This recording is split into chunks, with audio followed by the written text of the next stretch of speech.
our experiences with hosting one. All right, so yeah, so let's begin how to host a key to college. All right, so why should you host a key to college? As Austin already kind of alluded to, a key to college is kind of, in general, kind of like an informative event for high schoolers or the high school branches of the Kiwanis family, um, to kind of prepare them for like different aspects of like college, and to give them different information about the collegiate experience. So as you can see, it is kind of quite open as sort of an event and like what you can do as an event. Um, and so like my recommendations as to why you should host one is that it is kind of a great way for your club to collaborate, host a large scale audience or large scale event for a different audience that you might not have. Normally, it's an event that already has like a lot of interest and kind of like something that like a high schooler might expect to find with the college Circle K's around. Um, and it's a great way to kind of start a network with like the high school branches of that might be in your area.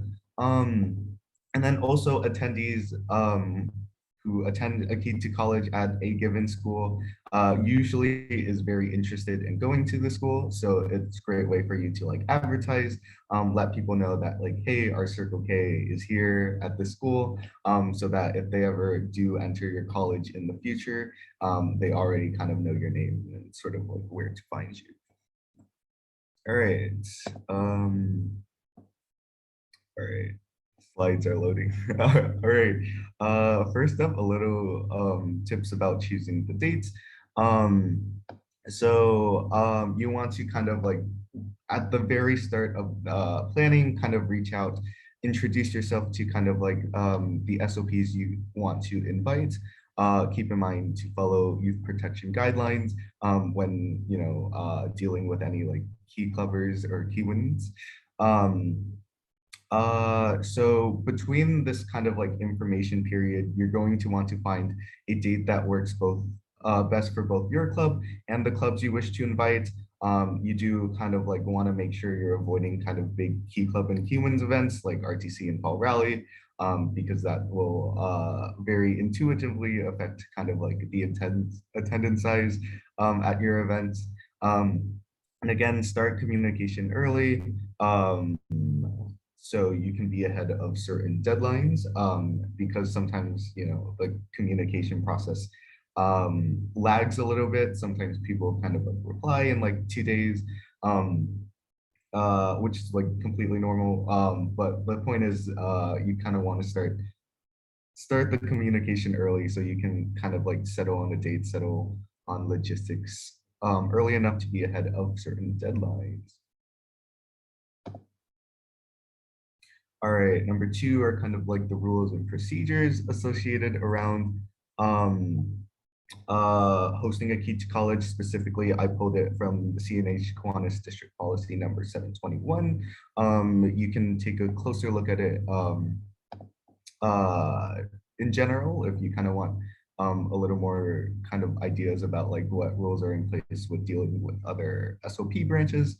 Um, but in general, the important parts for Key to College specifically is that if it is during daylight hours and if the invited clubs are within 35 miles, you don't need an ERF, an event request form, which is the form you normally use, to kind of get like approval from different advisors to work and host an event for different SOP branches.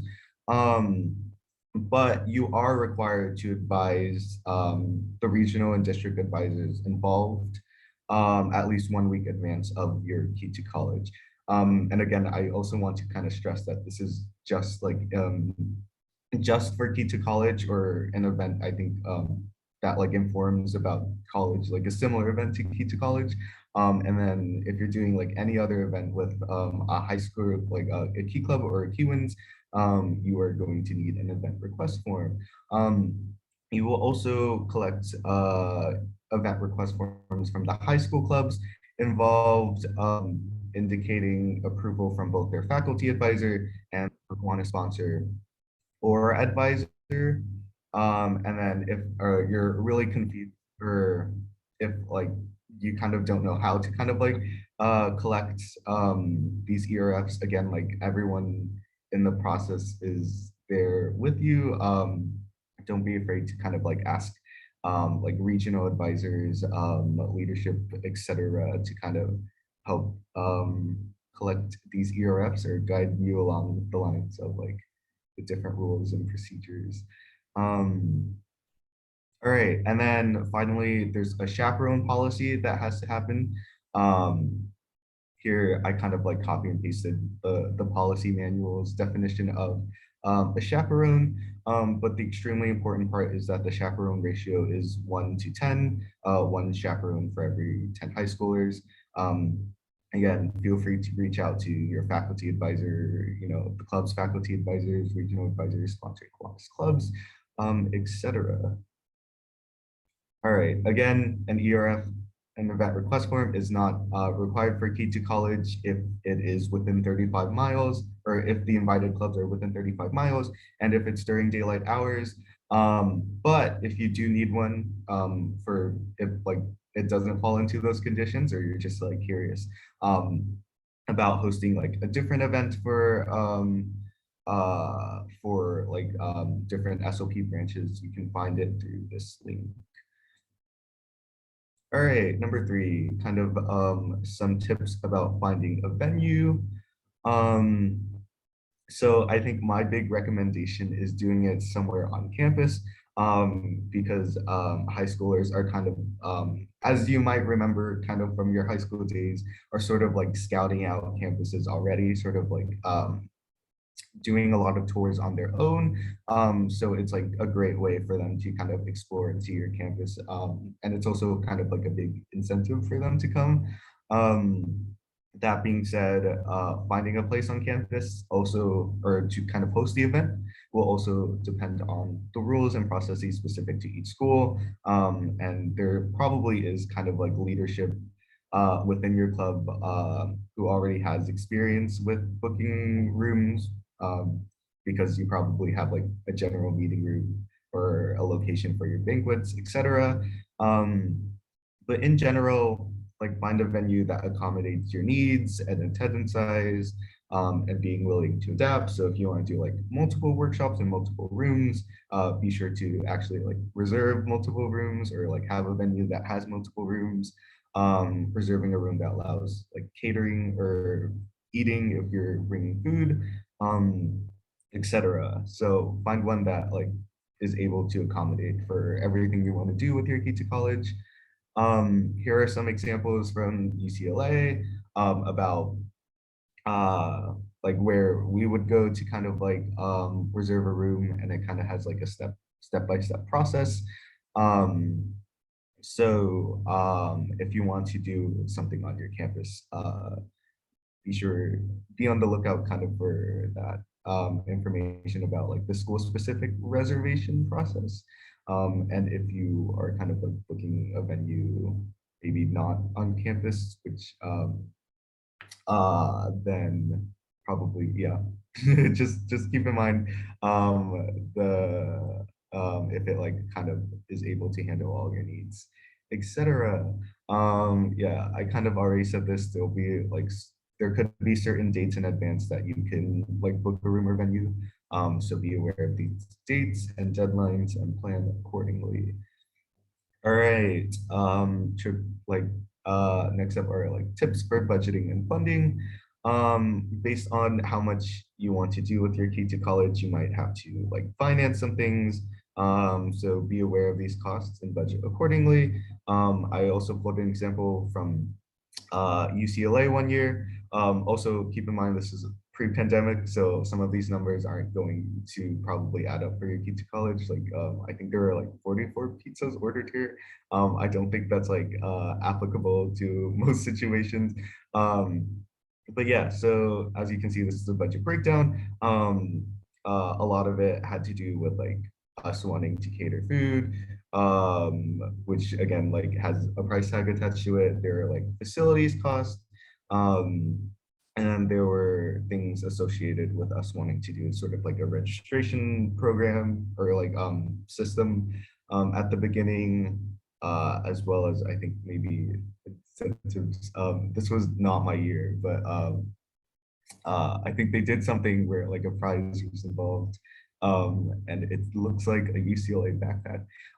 So long story short, from the example, obviously, like the takeaway is that like depending on like what you want to do with your key to college, if you want to cater, for example, if you want to use a room that might have like a facilities cost, or if you want to like have like name tags, just keep in mind of the budget and if it's something that you are able to do out of your club budget, or if you need to go for maybe like campus funding, um, is a tip, which is basically this slide right here. The only like caveat to that is that you kind of like a lot of times like outside funding sources like on campus kind of requires deadlines and certain like application requirements.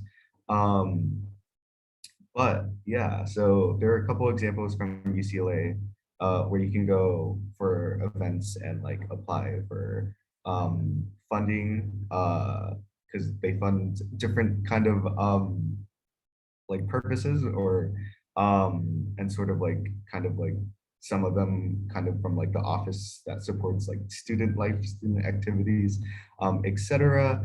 Um, be on the lookout if your kind of like budget requires kind of like these funding sources to see if your school kind of has one or has some. All right. Next up, planning tips for planning and logistics. Plan out an agenda for kind of what you want to do.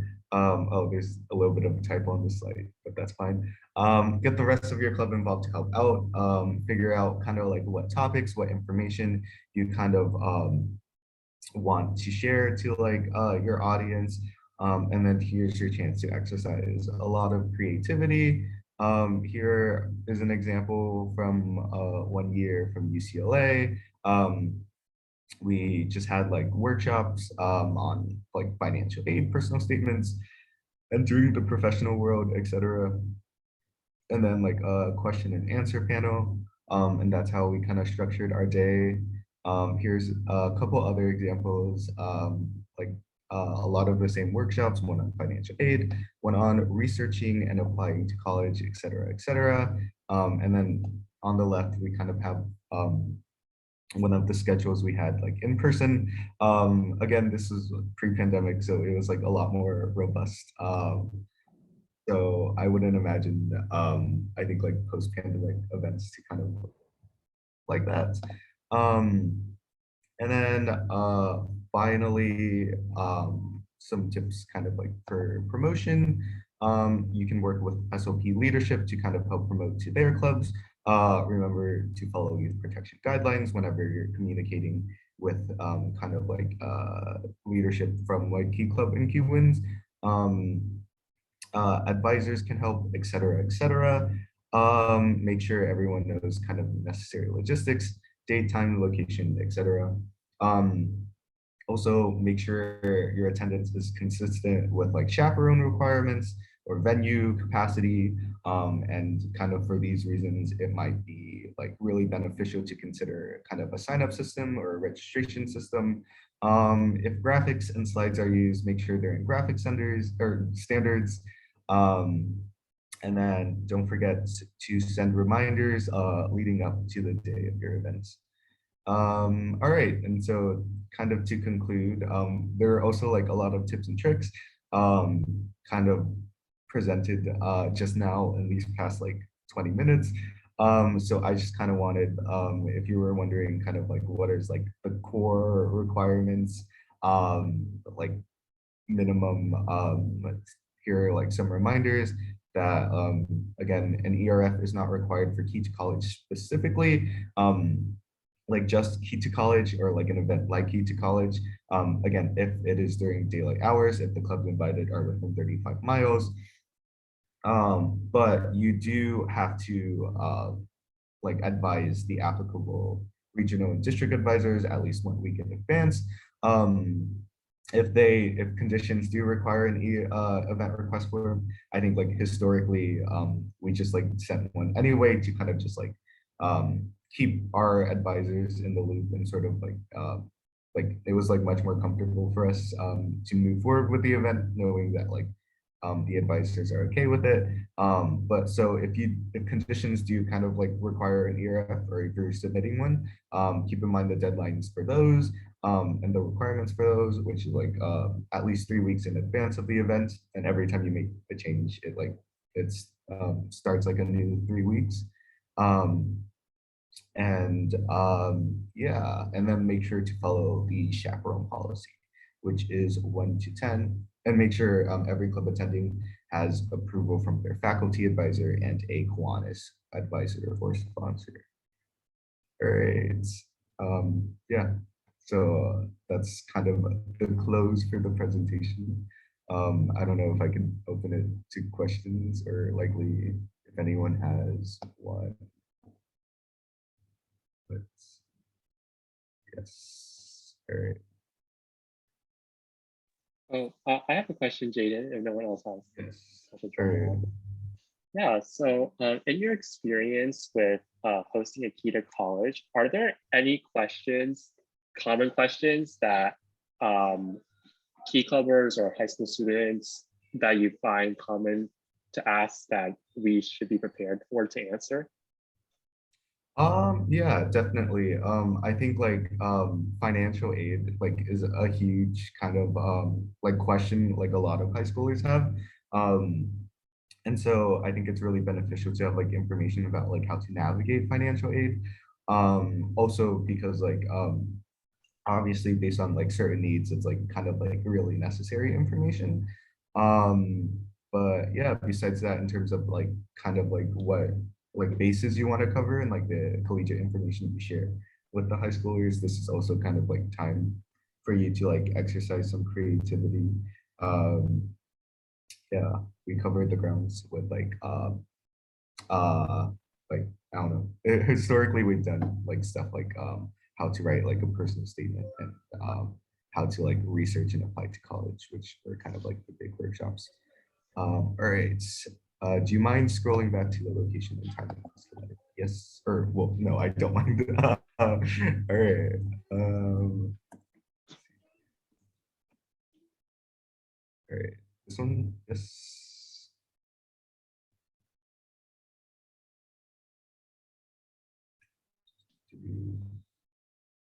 Oh, I also have another question, Jaden, if no one else has a question. Yeah, so I guess in your experience, are there like any common mistakes that you've observed in the past or like other schools make when preparing the process to plan a key to college? That and I guess some potential solutions to those mistakes. I knew a big one for me, kind of like in terms of what I did, which was like really bad, was that I was really focused again, like the reason why I had kind of like the advice about like finding a date that works for like both sides is because I had experience of like really focusing on like which date works best for like my Circle K club. And so mine was kind of like scheduled in the lead up to like fall rally, and they were doing kind of like fall rally preparation sessions like in the morning, like right before like my event. And so that had like a really big effect on turnout. And so that's like something I kind of really want to like stress to make sure your date does not conflict with one of those events. Um, yeah, I yeah, that's my big one.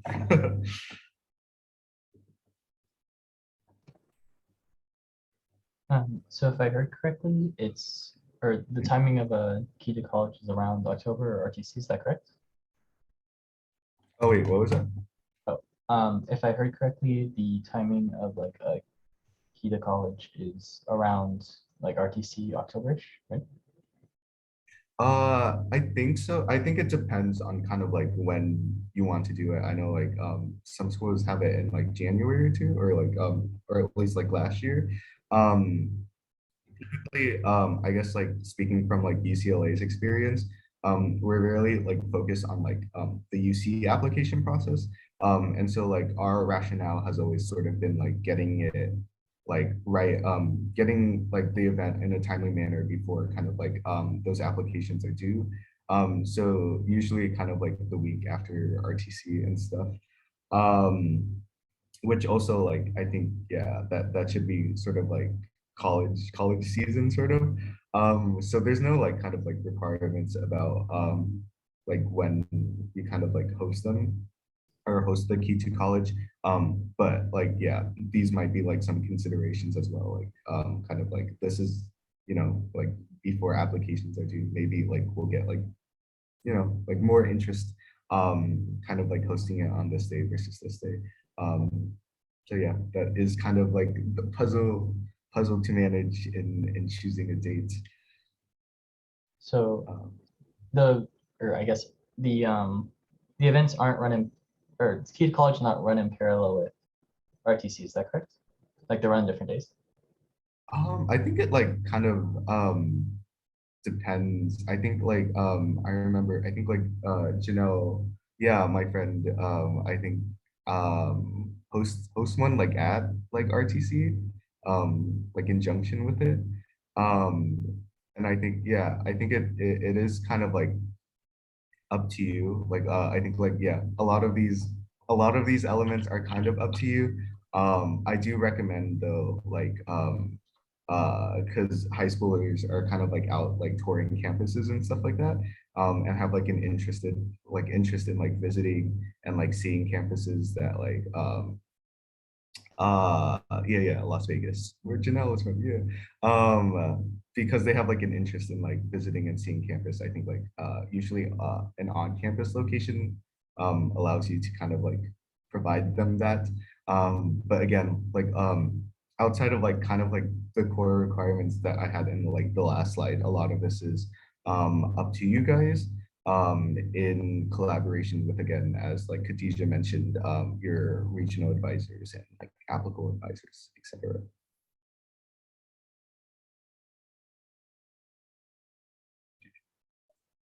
Okay then.